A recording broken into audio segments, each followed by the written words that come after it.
आसमान से तेज तूफानी बारिश हो रही थी। बारिश इतनी ज्यादा थी कि नामपुर गांव की हर गली में बाढ़ की तरह पानी बह रहा था। इसी छोटे से गांव में नदी किनारे बसे एक छोटे से झोपड़े घर में महेश अपनी पत्नी साधना, बूढ़े पिता हरिया, बहन कविता और 2 बच्चे साक्षी और रोहन के साथ खड़ा कांप रहा था। महेश के पूरे घर में बारिश का पानी भरा हुआ था। सब हाथों में जरूरी सामान लिए खड़े थे। भाभी, ये पानी तो कम होने का नाम ही नहीं ले रहा। हम कब तक पानी को बाहर फेंकते रहेंगे? बारिश तो रुकने का नाम ही नहीं ले रही है और पास की नदी का पानी भी बढ़ता जा रहा है। साधना, हमें फौरन इस घर से निकलना होगा। अगर नदी का पानी बढ़ गया तो हमारा घर भी बह जाएगा। आसमान से हो रही इस लगातार बारिश के कारण महेश के पूरे घर में पानी आ चुका था। सारा सामान, बिस्तर, राशन सब कुछ पानी में समा चुके थे और पास की नदी का आकार धीरे धीरे पानी के कारण बढ़ता जा रहा था। तभी महेश और उसके परिवार वाले घर से बाहर निकलकर थोड़ी दूरी पर जाते हैं तो नदी का सारा पानी महेश के घर को अपने अंदर समा लेता है। शुक्र है हम समय रहते घर से बाहर निकल गए। सब लोग एक खुले मैदान में बारिश के पानी में भीगते हुए खड़े थे। करीब 2 घंटे बाद बारिश रुक जाती है। अब हम रहेंगे कहाँ? हमारा घर और सारा सामान तो बह गया। सामान और घर से ज्यादा हम सबकी जान कीमती है बाबा।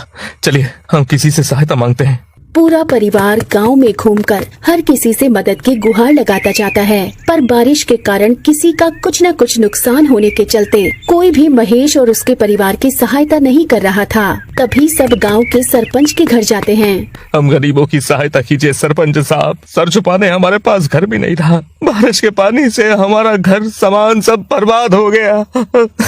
हमारे छोटे छोटे बच्चे सरपंच साहब, हम पर दया कीजिए। गांव का जिम्मेदार नागरिक होने के नाते तुम्हारी सहायता करना मेरा कर्तव्य है। महेश, यहाँ से थोड़ी दूरी पर मेरा एक पुराना मिट्टी का घर है। तुम अपने परिवार को वहाँ ले जाओ और सब वहाँ आराम से रहो।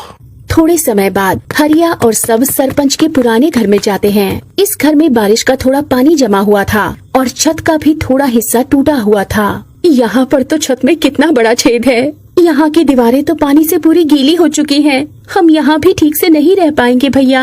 रहना तो पड़ेगा। अब हमारा घर टूट गया, कारोबार बर्बाद हो गया। चलो इस घर की अच्छे से सफाई कर लेते हैं।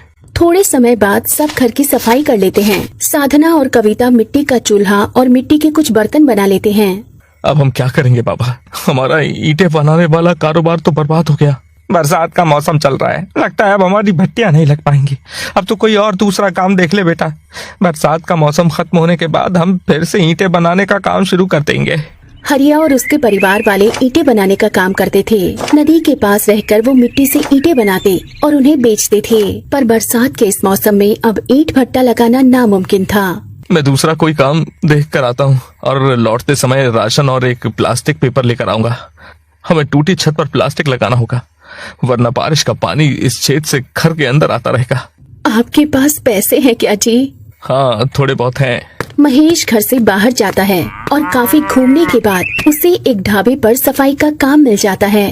तुझे इस काम के 100 रुपए रोज दूंगा मैं महेश। जी मालिक। ठीक है, फिर कल से काम पर आ जाना। चलो अच्छा हुआ मुझे काम मिल गया। अब जाकर राशन और प्लास्टिक पेपर लेकर आता हूँ। शाम का समय महेश घर की टूटी छत पर उस प्लास्टिक पेपर को लगा देता है। बाबा, आपने ये पेपर छत पर क्यों लगाए? बारिश का पानी घर के अंदर ना आए इसलिए मैंने इसे छत पर लगाया। भैया, बारिश के पानी में भीगने से रोहन को बुखार आ गया। आप मेडिकल स्टोर से दवाई ले आइए जी। तभी बाहर तेज बारिश शुरू हो जाती है। फिर से शुरू हो गई बारिश। तभी कविता मिट्टी के चूल्हे पर रोटियां और खाना बनाने लगती है। थोड़े समय बाद बारिश रुक जाती है। अगले दिन महेश अपने काम पर चला जाता है। शाम का समय था, सब घर में थे। तभी फिर से बाहर बारिश शुरू हो जाती है। एक दिन भी ऐसा नहीं बीत रहा जिस दिन बारिश ना हो रही हो। तभी छत से पानी की बूंदें चूल्हे के ऊपर टपकने लगती हैं। यहाँ से तो पानी टपक रहा है। साधना दूसरी ओर चूल्हा ले जाती है तो वहाँ भी छत से पानी टपकने लगता है। इसी तरह पूरे घर में हर जगह छत से पानी टपकने लगा और दीवारें पानी से पूरी भीग चुकी थी। सब घर के एक कोने में बैठे थे जहाँ पानी नहीं टपक रहा था। साधना, तुम जल्दी से खाने की व्यवस्था कर लो। अगर यहाँ से भी पानी टपकना शुरू हो गया तो खाना बनाना मुश्किल हो जाएगा। जैसे तैसे साधना खाना बनाने लगती है। सब घर के उसी कोने में थोड़ी थोड़ी जगह में सो जाते हैं। कुछ दिन यूं ही बीत जाते हैं। एक दिन साधना घर में खाना बना रही थी, तभी उसके ऊपर छत का छोटा सा हिस्सा पानी के कारण टूटकर नीचे साधना और चूल्हे पर गिर जाता है। माँ, भाभी! अरे ये क्या हो गया बहू? साधना बेहोश हो चुकी थी और उसके सर से काफी खून निकल रहा था। कितना खून बह रहा है माँ का। माँ, माँ उठिए ना। माँ, भाभी उठिए। कविता, तू बहू को देख, मैं डॉक्टर को ले आता हूँ। हरिया बाहर चला जाता है। कविता और बच्चे साधना को लेकर घर के एक कोने में बैठ जाते हैं। तभी छत के टूटे हुए हिस्से से बारिश का पानी लगातार घर के अंदर आता जाता है। पानी तो घर के अंदर आ रहा है, भाभी को चारपाई पर लेटा देती हूँ। कविता साधना को चारपाई पर लेटा देती है। दोनों बच्चे अपनी माँ के साथ में बैठे थे और कविता बर्तन से घर के अंदर का पानी बाहर फेंकती जा रही थी। बाहर जोरों की तूफानी बारिश हो रही थी। बारिश तो बहुत जोरों की हो रही है, ना जाने घर में सब कैसे होंगे। इधर घर में पानी लगातार बढ़ता जा रहा था और कविता पानी को बाहर फेंकती जा रही थी। ये पानी तो बढ़ता ही जा रहा है। रहम कीजिए भगवान जी, रहम कीजिए, हम गरीबों पर रहम कीजिए।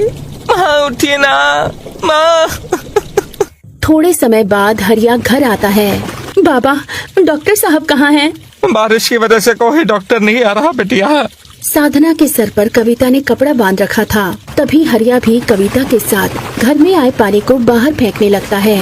रोहन, जा जल्दी अपने बाबा को बुलाकर ले आ। रोहन बाहर जाता है और बारिश में तेजी से दौड़ते हुए अपने पिता के पास जाने लगता है।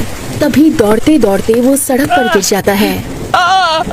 माँ! रोहन के पैर से खून निकल रहा था। इधर महेश ढाबे पर बैठा था। मुझे घर जाना ही होगा, पता नहीं सब किस हाल में होंगे। महेश ढाबे से निकलकर दौड़ते हुए घर की ओर जा रहा था तो रास्ते में उसे रोहन दिखाई दिया। रोहन के पैर से खून निकल रहा था। रोहन बेटा, तू यहाँ कैसे, और तुझे चोट कैसे लगी?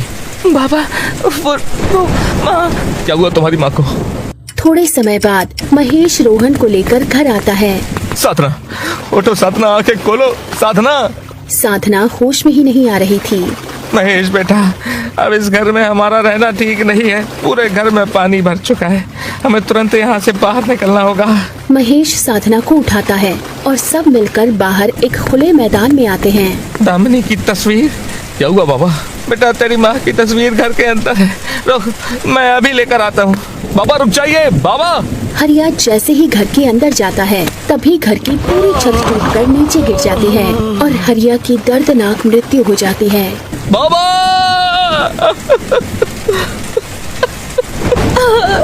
नहीं, बाबा, बाबा।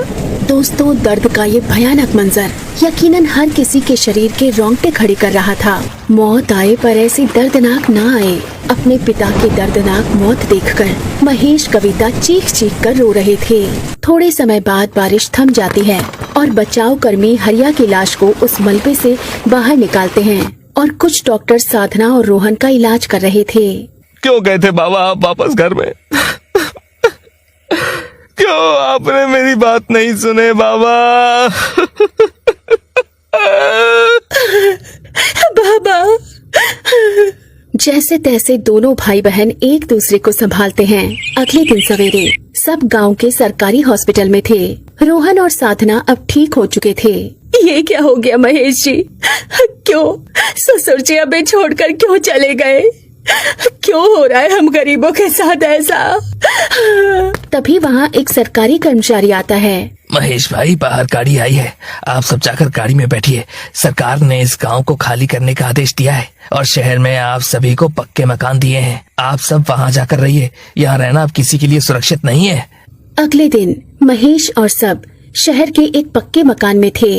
महेश जी, अब बीते पलों को भुलाकर हमें जीवन में आगे बढ़ना होगा। जितना हम बीते पलों को याद करते रहेंगे उतना ही हमें दर्द होता रहेगा। भाभी सही कह रही हैं भाई। ठीक है। कुछ दिन बाद महेश को इस शहर के एक कारखाने के अंदर काम मिल जाता है और कविता और साधना घर में सिलाई का काम करने लगती हैं, जिसके बाद सब मिलकर अच्छी कमाई करके अपने जीवन की एक नई शुरुआत करते हैं और खुशी खुशी अपना आगे का जीवन बिताने लगते हैं।